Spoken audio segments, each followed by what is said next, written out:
Hello Technolovers, Indonesia dan Israel, dua negara dengan kondisi geografis, ancaman, dan strategi pertahanan yang sangat berbeda.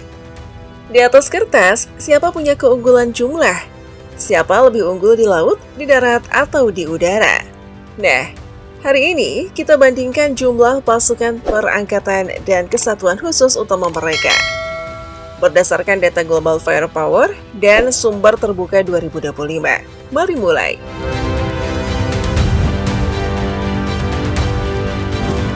Sebelum masuk ke angka-angka, kita lihat dulu rankingnya.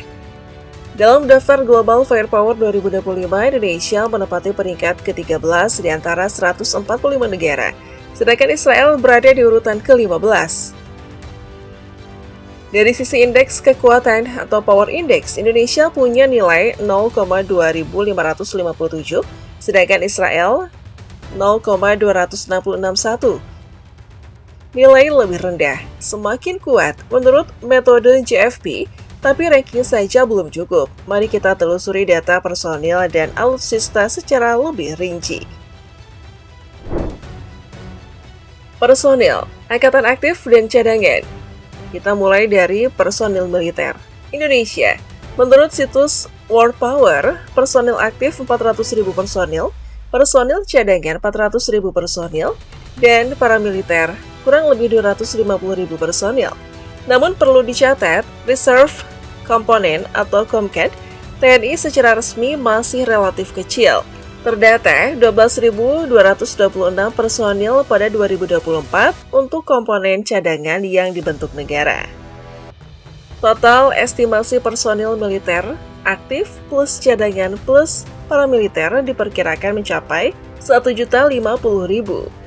Dari catatan lain atau Wikipedia, TNI aktif sekitar 404.500 personil dan cadangan 400.000. Sedangkan Israel, menurut data Global Firepower, personil aktif 170.000 personil, personil cadangan 485.000 personil, paramiliter 35.000 personil. Jadi, secara angka murni, Indonesia memiliki keunggulan dalam jumlah total personil aktif plus cadangan plus paramiliter dibanding Israel, terutama didorong oleh cadangan dan paramiliter Indonesia. Namun Israel lebih padat militernya dibanding populasi total negaranya. Perbandingan kekuatan darat, laut, udara. Kita lanjut ke kekuatan teknologi dan alat tempur di setiap domain, darat, laut, dan udara. Kekuatan darat. Jumlah pasukan TNI Angkatan Darat kurang lebih 300.400 personil aktif, sementara Israel 126.000 personil aktif. Tank tempur Indonesia 313 hingga 331 unit, Israel 1.300 unit. Kendaraan tempur lapis baja AFP, APC atau AFP Indonesia 20.440 unit, Israel 35.985 unit. Artileri self-propelled Indonesia 163 unit, Israel 352 unit. Artileri tarik atau towed artileri Indonesia 396 unit, Israel 171 unit. Multiple Launch Rocket System atau MLRS Indonesia 63 unit, Israel 183 unit. Kekuatan udara. Untuk jumlah personil udara Indonesia, 30.100 personil aktif, sedangkan Israel sekitar 34.000 personil aktif. Total pesawat Indonesia 459 unit, Israel 611 unit. Pesawat tempur fighter aircraft Indonesia 41 unit, Israel 240 unit. Pesawat serang khusus atau dedicated attack aircraft Indonesia 34 hingga 37 unit, Israel 38 hingga 39 unit. Pesawat angkut atau transport aircraft Indonesia 13 unit, Israel 70 unit. Helikopter total Indonesia 214 unit, Israel 147 unit. Helikopter serang attack helikopter Indonesia 15 unit, Israel 48 unit. Kekuatan laut. Untuk jumlah personil laut Indonesia sekitar 65.000 personil aktif, sedangkan Israel 9.500 personil aktif. Total kekuatan armada laut atau warship Indonesia 331 kapal, Israel 62 kapal. Kapal selam Indonesia 4 unit, Israel 5 unit. Forward Indonesia 25 unit, Israel 7 unit. Frigate Indonesia 7 unit, Israel 0 unit, tidak tercatat JFP. Kelemahan Indonesia, sebagian besar alutsista memerlukan pemeliharaan dan modernisasi agar tak tertinggal teknologi dan tidak semua unit baru atau modern. Analisis perbandingan dan keunggulan komparatif. Setelah melihat data, mari kita bandingkan aspek mana yang menjadi keunggulan masing-masing negara. Keunggulan Indonesia. Jumlah total personil aktif plus cadangan dan paramiliter lebih besar dibanding Israel. Keunggulan geografis, Indonesia punya wilayah laut sangat luas bahwa pertahanan laut jadi prioritas. Potensi produksi domestik senjata, Pindad, PT Dirgantara Indonesia yang terus dikembangkan. Keunggulan Israel. Teknologi tinggi dan modernisasi senjata, pesawat tempur terbaru, UAV, sistem udara dan rudal terintegrasi.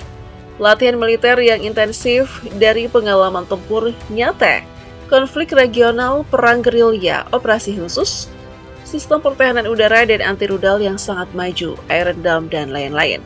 Koordinasi dan kemampuan logistik unggul dalam skala kecil, negara kecil dibanding Indonesia. Kelemahan atau batasan Indonesia, kendala pendanaan, pemeliharaan alutsista, modernisasi, dan aspek kesiapan tempur mungkin belum di level maksimal. Israel, keterbatasan dalam jumlah personil dibanding negara besar dan wilayah kecil yang penuh tantangan geopolitik. Secara indeks Global Firepower, Indonesia sedikit lebih kuat dalam konteks agregat jumlah dan sumber daya dibanding Israel. 0,2557 kurang 0,2661. Namun efisiensi operasional, kualitas alutsista dan faktor manusia, pelatihan intelijen memberi Israel keunggulan dalam banyak ajang konflik nyata. Jadi, siapa pemenangnya? Jawabannya tergantung konteks. Jika perang besar dengan jarak jauh dan dukungan teknologi, Israel bisa lebih efisien dan mematikan. Jika konflik berkepanjangan di wilayah laut luas, Indonesia punya potensi besar asalkan alutsista dan logistik dikelola dengan baik. Perbandingan kesatuan khusus Indonesia, Kopassus atau Komando Pasukan Khusus. Pasukan khusus dari TNI AD diperkirakan kemampuan brigade atau seized beberapa ribu personil, perkiraan organik 5.000 dalam beberapa rujukan. Ukuran unit operasional biasanya terbatas dan detail taktis rahasia. Kopassus atau Komando Operasi Khusus TNI. Komando Operasi Khusus Gabungan dibentuk 2019, 500 personil, kontingen gabungan dari Kopassus, Denjaka, Sat 81 dan lain-lain. Denjaka atau Detasemen Jala Mangkara. Detasemen Khusus Anti-Teror Maritim atau Gabungan Kopaska dan TVIP Marinir. Ukuran detasemen relatif kecil, puluhan ratus personil tergantung tasking. Kopaska, unit penyelam tempur atau frogmen TNI AL, spesialis operasi laut. Paskas atau Korps Pasukan Gerak Cepat, Korpaskas atau Paskas TNI AU, unit khusus TNI AU, pertahanan dan pembebasan landasan atau pangkalan udara. Israel, Sayaret Matkal, General Staff Reconnaissance Unit, Elite Strategic. Reconnaissance atau counter teror ukuran diklasifikasikan salah satu unit paling rahasia dari prestisius IDF. Shayatet 13, Komando Laut atau Naval Commandos, peran VBSS serangan laut atau penyelamatan, diperkirakan 300 personil terdiri dari beberapa company.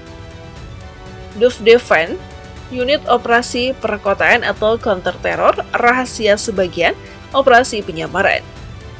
Magellan Egos Yahalom, unit khusus yang fokus pada operasi anti sambungan atau anti bunker, atau pengintaian dan penghancuran sasaran khusus. Unit 669 IAF Rescue, Combat Research and Rescue, Unit Penyelamatan Udara atau MEDEVAC. Unit 8200 bukan unit tempur khusus, tetapi unit intelijen sinyal atau SIGINT dan pengintaian elektronik yang sangat berpengaruh, sering dibandingkan dengan NSA. Meskipun bukan Special Force, lapangan unit 8200 memberi keunggulan intelijen besar bagi ADF. Penjabaran singkat per domain.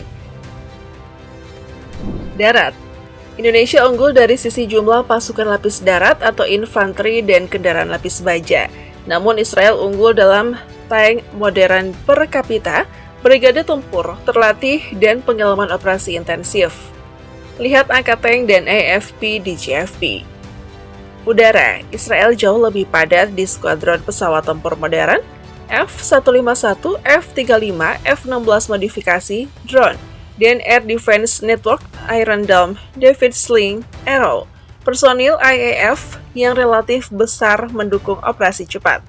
Laut, Indonesia unggul kuantitas kapal.